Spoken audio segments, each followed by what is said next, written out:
ولكن الشياطين كفروا يعلمون الناس السحر سحر سحر سحر سحر سحر سحر سحر তারা মানুষকে জাদু শিক্ষা দেব জাদু শিক্ষা দেব জাদু শিক্ষা দেব জাদু জাদু জাদু জাদু জাদু জাদু সহের সহের সহের সহের সহের সহের সহের সহের সহের এই জাদু শিখে স্বামী স্ত্রীর বিচ্ছেদ করতো স্বামী স্ত্রীর বিচ্ছেদ করতো স্বামী স্ত্রীর মধ্যে বিচ্ছেদ করতো স্বামী স্ত্রীর মধ্যে বিচ্ছেদ করতো বিচ্ছেদ বিচ্ছেদ বিচ্ছেদ বিচ্ছেদ বিচ্ছেদ বিচ্ছেদ বিচ্ছেদ বিচ্ছেদ বিচ্ছেদ বিচ্ছেদ বিচ্ছেদ বিচ্ছেদ করতো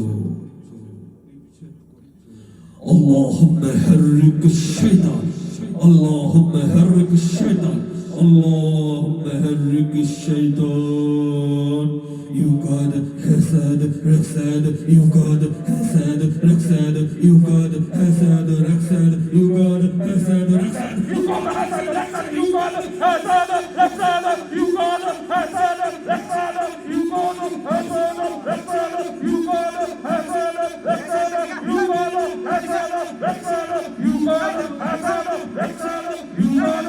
حسد ركساد يقاد حسد ركساد يقاد حسد ركساد يقاد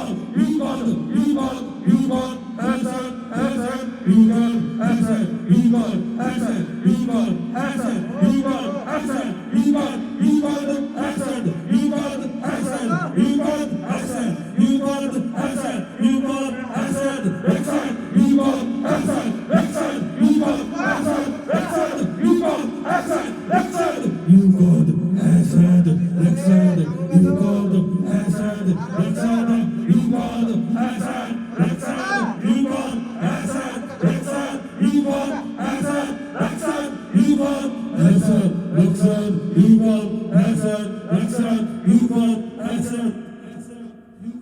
जामूगा तो भाई पैसे तो जामूगा तो जाइते হবে না তুই থাক আমার কেউ করে না আমি এই দেখেন তো থাকতে হবে থাক তো যাইতে হবে তুই থাক তুই শুন তুই অর্গান জ্বলে যাবে তোর অর্গান জ্বলে যাবে ইনশাআল্লাহ বিকজ তোর অর্গান জ্বলে যাবে তুই নষ্ট হবে তুই মারা যাবি মারা যাবি মারা যাবি মারা যাবি তুই মারা যাবি তুই মারা যাবি তুই চলে যাবি তুই চলে যাবি চলে যাবি চলে যাবি চলে যাবি আল্লাহ হাফরিক আল্লাহ হাফরিক আল্লাহ হাফরিক হাফরিক হাফরিক হাফরিক হাফরিক হাফরিক হাফরিক হাফরিক اللهم حرك الشيطان আল্লাহর কসম আরাবিনা আল্লাহর কসম মারাবো না আরাবিনা না না না তোর কে পাঠাইছে ওগো সাবিস্তি মাঝে ভেজাল লাগাইতে দাদা লাগে কে পাঠাইছে এ দেখে খালি তোরে আল্লাহ ধরবো যে ভাইকে এখন দেখতে পাচ্ছেন ওর নাম হলো মুস্তফা। ওনার উপরে আমরা রুকিয়া করার পর ওনার জিন ওনার উপরে প্রসেস হয়। এটি কোরআনের মুজিজা। কোরআনের সামনে আসলে কোনো কিছু টিকতে পারে না আলহামদুলিল্লাহ। এই ভাইটিকে আসলে বিচ্ছেদের জাদু করা হয় তার স্বামী স্ত্রীর মধ্যে। প্রচুর পরিমাণে সমস্যা তার স্ত্রী এবং তার মধ্যে হচ্ছিল তার পারিবারিকভাবে। তো আলহামদুলিল্লাহ আমরা রুকিয়া করার পরে এখন তিনি পুরোপুরি সুস্থ আছে আলহামদুলিল্লাহ। তো আপনারা ভিডিওটি দেখুন, ইনশাআল্লাহ ধৈর্য সহকারে বিস্তারিত বুঝতে পারবেন। أعوذ بالله من الشيطان الرجيم أعوذ بالله من الشيطان الرجيم أعوذ بالله من الشيطان الرجيم أعوذ بالله من الشيطان الرجيم ومن الناس من يتخذ من دون الله آلهة يحبونهم كحب الله يحبونهم كحب الله يحبونهم كحب الله يحبونهم كحب الله يحبونهم كحب الله يحبونهم كحب الله يحبونهم كحب الله يحبونهم كحب الله يحبونهم كحب الله يحبونهم كحب الله يحبونهم কন্ট্রোল নিলি কেন তুই আইসস কেন শরীরে এমনি আইসস মানে আমার মারবি না তোরা আল্লাহর দোয়া দিই তোর মারবি না আমার আল্লাহ তো শয়তান তোর আল্লাহ তো দেখিও শয়তান তুই বেরো তুই শরীর থেকে বেরো আমি যামুগা বেরো যামুগা বেরো এসে গেলাম গা উখরুজ উখরুজ উখরুজ قال فاخرج منها قال فاخرج منها فاخرج منها فاخرج منها এই এত কষ্ট দিছে আমি তো কইছি ভাই যামুগা সারা জীবনের লেগে আমু না ভাই তুই এই কথা এর আগে একবার বলছিলি কিন্তু মাথাটা ধরছে কে আমার তুই এর আগে একবার বলছিলি আবার আসছিস বলছি আসছিস কেন আবার এমনি হুম এর আগে যে থেরাপি আমি না এসে আর কিছু সব কবি তোর আমারে আর কিছু কবি খরচ থাকে তোর আবার إنه من سليمان إنه بسم الله لا تبعد ذا. الرحيم না إنه من أعوذ بالله من الشيطان الرجيم بسم الله الرحمن الرحيم اللهم ابطل كل سحر الخدم اللهم ابطل اللهم ابطل كل سحر الخدم كل سحر اللهم حرك اللهم حرك اللهم حرك اللهم حرك اللهم حرك اللهم حرك وفجر اللهم حرك وفجر التنبير যা এই জায়গাটা যা যা বাদ বাদ তো যে ভাইয়ের ভিডিও দেখছিলেন উনি এখন আলহামদুলিল্লাহ অনেকটা সুস্থ আছে। তো ভাইয়ের কাছ থেকে আমরা কিছু ইনফরমেশন নেব আসলে উনি কিভাবে বুঝতে পারেন ওনাকে জাদু করা হয়েছে বা উনি আশপাশে কিভাবে আসলেন। তো ভাই আসলে আপনার প্রবলেমটা কিভাবে শুরু হয় এবং কেন মনে হলো যে আপনি আসলে জাদুগ্রস্ত? আলহামদুলিল্লাহ, আসলে বিষয়টা আমি একটু পিছনের দিকে যাই।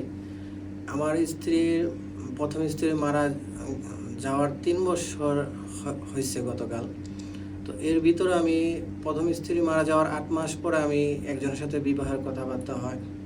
তো একরকম বিবাহ মানে পাকাপোক্ত হওয়ার পরে কোনো একটা কারণে বিয়ে হয় না ওই মেয়ের সাথে।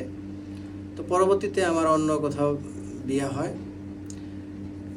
বিয়ের ঠিক 1.5-2 মাস পরেই আমার শারীরিকভাবে আমি একটু অসুস্থ ফিল করি, মাথায় খুব যন্ত্রণা ফিল করি, রাত্রে ঘুম আসে না, 3-4 বার জায়গায় উঠি, ভয় পাই।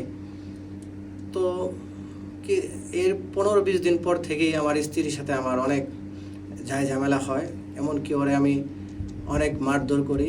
পরে আমার স্ত্রী বুঝতে পারে সে এই রোকেয়া বিষয়ে বা এই জিন বিষয়ে অনেক কিছু মানে আইডিয়া করতে পারছে আমার সিমটম দেখে। তখন বললো যে তুমি রোকায়া করাও, তোমার মনে হইতেছে কেউ কিছু করছে। পরে তেমন একটা গায়ে নেই আমি। তো আমার কিছু দিনই ভাই ব্রাদার আছে, ওনাদের কাছে আমি বিষয়টা জানালাম, বললো যে আসেন, ঠিক আছে। পর ওনারা একদিন ডেট দিল, ডেট দেওয়ার পরে আমি যাই নাই। আমার কাছে মনে হইলো যে না, এগুলো মনে হয় মানে স্বাভাবিক বিষয়, এগুলো আমার মাইন্ডের বিষয়, যে হইতে পারে যে কেউ আমার তাবিজটনা করছে। তো ওই সপ্তাহতেই আমার অনেক সমস্যা হয়, ঠিক সেম কাজগুলা করি। আমি নিজে পর্যন্ত হসপিটালে ভর্তি হয়ে আমার স্ত্রীকে এত মারধর করছে। আমি হাসপাতাল থেকে বের হওয়ার পরে আমি আমার দিনী ভাইদেরকে ফোন দিই, দেওয়ার পরে ওনাদের যে রোকেয়া সেন্টার আছে সেখানে আমি আসি। রোকেয়া সেন্টারের নাম হচ্ছে আশরাফা। তো সেখানে আসার পর প্রথম দিন মানে মোটামুটি ক্লিয়ার হয় ওনারা, আমি নিজে হই যে আমি পজেস্ট মানে কেউ আমাকে কিছু একটা করছে। পরে আবার 3-4 দিন পরে আসি, আসার পরে আমার শরীরে অ্যাক্টিভ হয় এবং সে আমার মাধ্যমে কথা বলা শুরু করে, মানে জিন, যে আমাকে বিচ্ছেদের জন্য আমাকে জিন পাঠানো হয়েছে আমার উপরে। আমার মাথায় গিট এবং আমার পুরো শরীরে 5টা গিট দেওয়া হয় এবং স্বপ্নে আমাকে পানের সাথে সুপারির সাথে আমাকে স্বপ্নে খাওয়ানো হয়। তো এরপরে 4 বার আলহামদুলিল্লাহ 4 বার রোকেয়া করার পর ভাইদের সাথে আসা মানে নিয়ম মানার পর ভাইদের মাধ্যমে আল্লাহ তাআলা আমাকে আমার স্ত্রীকে শেফা দান করছেন। এখন আলহামদুলিল্লাহ অনেক ভালো আছি, পারিবারিকভাবে কোনো সমস্যা নেই, আলহামদুলিল্লাহ অনেক ভালো আছি।